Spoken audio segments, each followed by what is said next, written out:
Est-ce que je suis le seul à m'éclater comme un ouf en ce moment en regardant la Ligue 1? Alors je sais, c'est pas trop dans l'air du temps aujourd'hui, vaut mieux faire des vidéos où on est scandalisé, où on dit que les choses sont nulles, où on va au clash. Je suis peut-être un bisounours, mais aujourd'hui, j'ai envie de vous parler de la Ligue 1 parce que je m'éclate comme je me suis rarement éclaté devant le championnat français. Salut tout le monde, c'est TMF et ça fait quelques semaines que je me pose la question pourquoi la Ligue 1 me plaît autant cette saison et j'ai plusieurs éléments de réponse. Alors évidemment, je vais vous exposer tout ça, mais les raisons sont hautement subjectives. J'essaye de tendre vers l'objectivité ou du moins d'avoir une honnêteté intellectuelle dans mes vidéos. Ici, je vais mettre un petit peu plus de moi et tout ce que je vais vous sortir va vous en dire beaucoup sur ma vision du football et ce qui fait que j'aime ou non un championnat. Mais en tout cas, le constat, il est là. Moi, je m'éclate en regardant le championnat français. C'est pas une vidéo sponsorisée par la LFP ou Ligue 1+. J'ai absolument aucun intérêt à vous le dire, mais dans le monde du foot, on râle souvent, on est souvent frustré à cause de l'arbitrage, on est souvent frustré à cause de contre-performances de joueurs, on est souvent frustré parce que parfois on a des déceptions, mais quand ça se passe bien, il faut le dire également, le foot français est dans une situation économique qui n'est pas enviable, on va pas le cacher, au niveau des droits TV, c'est une galère qui a quasiment l'air insurmontable, mais en attendant, à l'instant T, moi j'aime bien ce que je vois avec le football français et je vais vous expliquer pourquoi. Installez-vous confortablement et bienvenue pour cette nouvelle vidéo Talk My Football.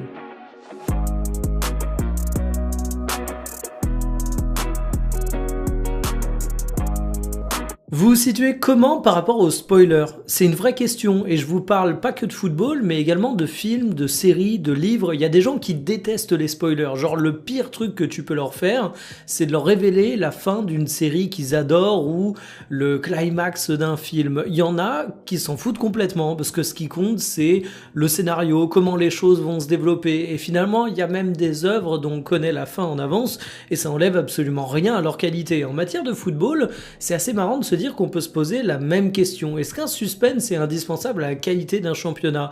Moi, j'ai pas forcément tendance à considérer que c'est un truc indispensable. Il y a des années, certains championnats m'ont procuré beaucoup de plaisir, même si la course au titre et même aux places européennes était pliée d'avance, ne serait-ce qu'à travers la qualité du football.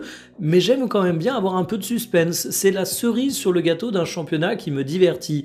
Et le suspense cette saison, on l'a du côté du championnat français. Et c'est peut-être une des principales choses qui fait que cette année, je me dis que je m'éclate pas mal en regardant les matchs. Alors évidemment, le suspense, il est principalement dû à une équipe, c'est le Paris Saint-Germain. C'est pas forcément parce qu'on a des grosses formations à côté qui surperforment et qui partent sur un rythme de points absolument incroyable. On n'est pas en Bundesliga où c'est Leverkusen qui vient concurrencer le Bayern parce que le Bayer Leverkusen est en train de devenir un truc énorme. Mais dans la relative, entre gros guillemets, méforme du Paris Saint-Germain, j'y vois des trucs positifs, même pour les Parisiens. Alors, vous avez le discours facile qui vient à dire, si vous êtes supporter du PSG, au moins cette saison, vous avez un peu de suspense, ça peut être plus divertissant. Mais le suspense, en fait, il est appréciable que dans certaines conditions. S'il y a un suspense et que t'es supporter du Paris Saint-Germain, mais que le suspense, c'est parce que ton équipe, elle est nulle à chier, évidemment, tu vas pas kiffer le suspense. Tu vas juste être déçu à chaque fois que ton équipe va faire une contre-performance. Mais aujourd'hui, j'aurais pas tendance à dire que le PSG est nul en Ligue 1. Vous avez constaté ce qui se passait depuis le début de saison. Le Paris Saint-Germain fait jouer des jeunes, le Paris Saint-Germain met en place une rotation, le Paris Saint-Germain est obligé de ménager certains de ses cadres et d'autres sont absents. Donc en fait, c'est pas une déception de te dire que Mayoulou, il est pas au niveau d'Ousmane Dembélé, que Mbaye, c'est évidemment pas un joueur qui aujourd'hui doit prétendre avoir le niveau de Mbappé, de Vinicius Junior, de Lamine Yamal. C'est pas une mauvaise surprise. Donc en fait, je me dis que si t'es supporter parisien, tu peux à la fois être pris d'affection de cette équipe que tu vois du côté de la Ligue 1, même si évidemment il y a aussi quelques petites déceptions, on va pas se le cacher, et à la fois apprécier le suspense parce que tu te dis, là l'enjeu c'est pas de réussir à éviter une humiliation. Moi, ce que j'ai envie de dire à un supporter du PSG aujourd'hui, l'enjeu c'est que vous pouvez prétendre être en tête ou non du championnat avec une équipe entre guillemets B et vous pouvez voir des jeunes joueurs qui viennent du centre de formation, c'est quand même kiffant. Moi en tant que neutre par rapport au Paris Saint-Germain, je me dis que ça me donne l'occasion de voir des joueurs que j'aurais pas vu en temps normal s'il y avait que l'équipe type et j'apprécie drôlement le suspense. Et en plus de ça, si je dis que le suspense du côté de la Ligue 1 il est dû aux contre-performances du Paris Saint-Germain parce que c'est une réalité, ça n'empêche pas qu'il y a plein d'autres équipes que je trouve kiffantes. Si vous êtes un habitué ou une habituée du journal TMF, vous m'avez vu récemment parler, je crois même que c'était le sujet de lundi matin, du RC Lens et de sa place de leader surprise. Mais auparavant, j'en avais parlé de Lens en disant que moi, c'était une équipe qui me faisait énormément kiffer parce que sur le banc, t'as un entraîneur que j'aime beaucoup, Pierre Sage, un mec qui avance avec humilité, mais qui va être bavard en conférence de presse, qui va en dire beaucoup sur sa philosophie de football. Et dans ce RC Lens, t'as également un mec comme Thauvin, c'est un projet qui est monté très haut, qui est redescendu, qui aujourd'hui se reconstruit avec une nouvelle cellule de recrutement. Et finalement, tu te rends compte que c'est un projet qui fonctionne bien, et moi je trouve ça cool. En tant que supporter du FC Nantes, j'ai souvent discuté avec mes potes de mon attachement au club, et moi, il y a un truc qui me frustrait du côté de Nantes, c'est que j'avais du mal à me projeter sur un projet. Qu'un club soit nul, que t'aies des difficultés, c'est une chose, mais quand t'as l'impression qu'il n'y a pas de projet, quand t'as pas de perspective d'avenir, c'est hyper dur de rester engagé. Je trouve que du côté de Lens, non seulement t'es pas nul, évidemment, t'es leader de la Ligue 1, mais t'as un nouveau projet qui est en train de se mettre en place, et il est sain, et il a l'air de bien fonctionner, donc c'est hyper kiffant de voir une équipe comme ça. Et je parle de Lens, je parle de Paris, mais je pourrais également parler d'autres équipes. Est-ce qu'on peut évoquer, par exemple, l'Olympique de Marseille? Alors, c'est peut-être moi qui me fais des idées, mais moi, quand je regarde le 11 de l'Olympique de Marseille, même quand je regarde le banc, j'ai quand même l'impression que c'est le meilleur Marseille que j'ai vu depuis des années. Alors parfois, je suis critique envers Roberto De Zerbi, des fois je me dis que c'est une équipe qui est irrégulière. Oui, tu as quelques défaillances parfois de joueurs qui sont censés être des cadres, on va pas revenir sur la semaine cauchemardesque qu'a connue Benjamin Pavard, mais en attendant, c'est une équipe où t'as Benjamin Pavard, ça reste pas n'importe qui, où t'as Aguerd, où t'as des milieux de terrain qui sont de qualité, où t'as de très bons attaquants, où t'as des chouchous genre Aubameyang. Waouh! Moi, je suis vraiment content de voir cette équipe de l'Olympique de Marseille. Et en plus, je vous parlais du projet, de la vision, de la direction. Pablo Longoria, je pense qu'il a une cote de popularité assez grande. Le voir être là où il est aujourd'hui, c'est une satisfaction. Et Benassia, qui est passé hier dans l'Afterfoot, qui a été assez bavard sur l'OM, sur comment il travaille.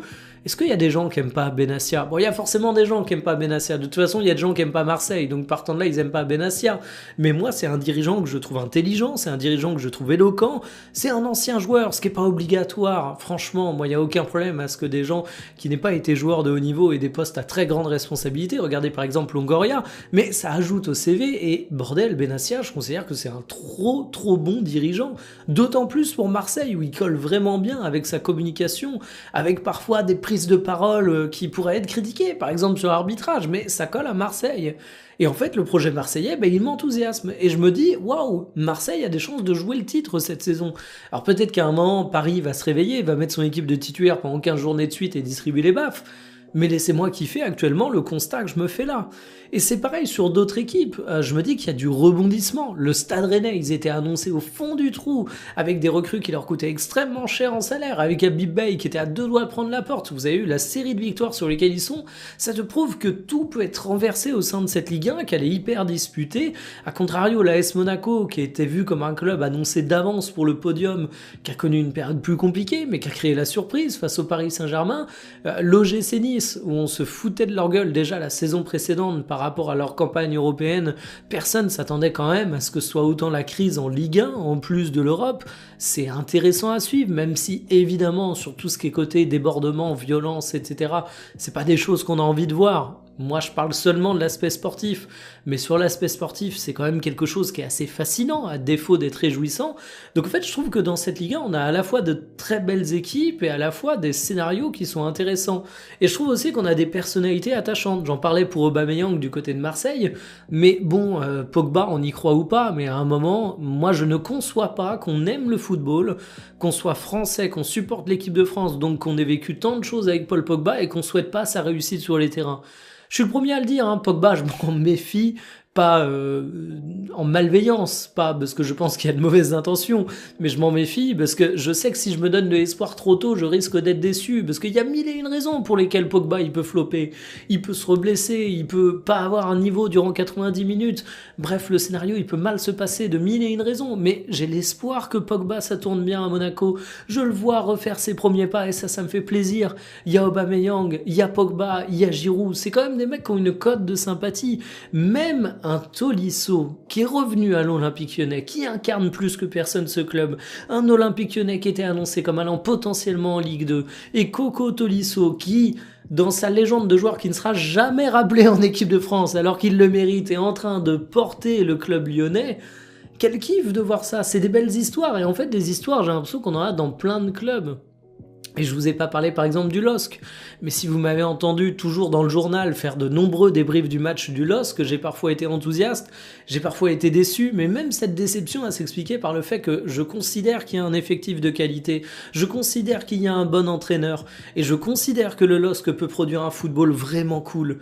Et en fait je me dis ça pour plein d'équipes cette saison en Ligue 1, donc t'as du suspense, t'as des mecs que j'aime bien, t'as des projets de jeu intéressants, t'as du potentiel, t'as des histoires, t'as des perspectives de projection. Et je vous parlais du FC Nantes, et là ça va être tout personnel. Cette saison sur le papier elle a tout pour être un cauchemar pour le supporter que je suis du FC Nantes. Parce qu'une nouvelle fois tu vas vivre chaque match avec la peur au ventre, une nouvelle fois tu te dis que t'es en zone de barragiste, une nouvelle fois tu te dis que cette saison c'est peut-être la, entre guillemets bonne, mais la mauvaise, du coup tu vas descendre en Ligue 2.